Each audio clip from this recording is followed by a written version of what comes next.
um transtorno que se caracteriza pela dificuldade de codificar o estímulo escrito ou símbolo gráfico.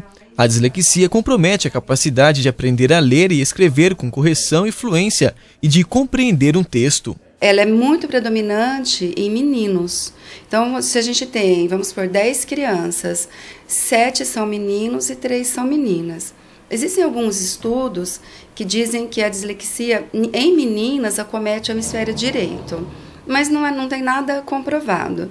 O que se comprova através de exames de imagem é que a dislexia atinge o hemisfério esquerdo do cérebro, juntamente com a área, que é a área da linguagem.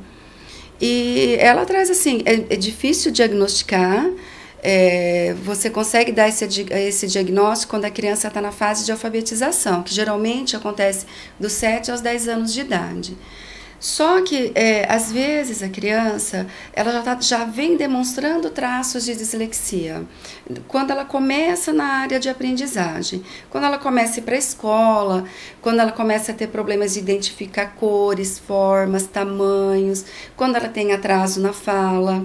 Geralmente a criança, o desenvolvimento normal da fala até aos 2 anos, ela já tem que ter pelo menos 30 palavras inteligíveis e já fala a frase completa. Segundo a fonoaudióloga, o tratamento exige a participação de especialistas em diversas áreas para ajudar o portador de dislexia a superar, na medida do possível, o comprometimento no mecanismo da leitura, da expressão escrita ou da matemática. A gente tem 3 tipos de dislexia: a visual, a fonológica e a dislexia mista. A dislexia visual, a criança tem essa letra espelhada e algumas outras características. A fonológica, ela tem pontos muito marcantes, que a criança troca praticamente todos os pares de fonemas surdo por sonoro. Por exemplo, o F pelo V, o T pelo D, o P pelo B.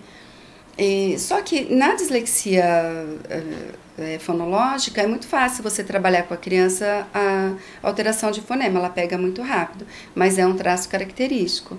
Tem outros traços característicos, ela não corta o T, não pinga o I, ela tem trocas espaciais, não fonológicas também.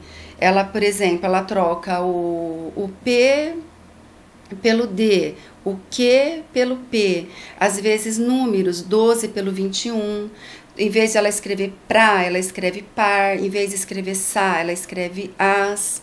Então já são alguns traços característicos. Na dislexia mista envolve tudo isso, as características da dislexia visual e da dislexia fonológica. O filho de Roseli é dislexo. Para ela, o principal problema enfrentado no dia a dia são os rótulos. Na escola é bem difícil, né? A gente tem assim muita dificuldade em estar se entendendo o professor e pai, porque ele é taxado como uma criança que não gosta de estudar, ele tem muita dificuldade de acompanhamento, né? Então é difícil, a gente já tentou resolver de várias formas, né?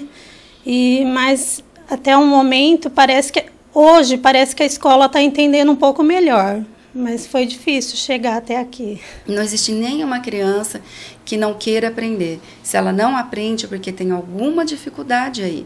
Então, eu acho que é extremamente necessário o professor ter esse olhar para a criança, né? Se essa criança não está aprendendo, então vamos encaminhar para ver o que está acontecendo com ela. Encaminhar antes de rotular, ou às vezes deixar essa criança um pouco de lado, sabe? Ele não consegue aprender mesmo. Eu estou falando isso assim, porque a gente sabe que, eu acho, uma opinião própria, que as escolas ainda não estão muito preparadas para atender essas crianças dislexas, crianças hiperativas, crianças com déficit de atenção.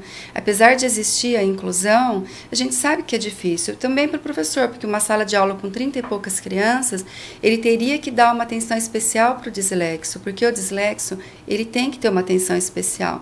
Mas a gente percebe que é um pouco difícil mesmo. Teria que ter uma assistente em sala, ou uma pessoa acompanhando esse dislexo o tempo todo, um acompanhante mesmo, um tradutor, né? Que isso até lei, existe a lei do dislexo, né? Só que para isso existe um caminho a percorrer também, né? Que acaba sendo um caminho judicial, que você tem que entrar na justiça para poder trazer um tradutor em sala de aula para acompanhar o seu filho.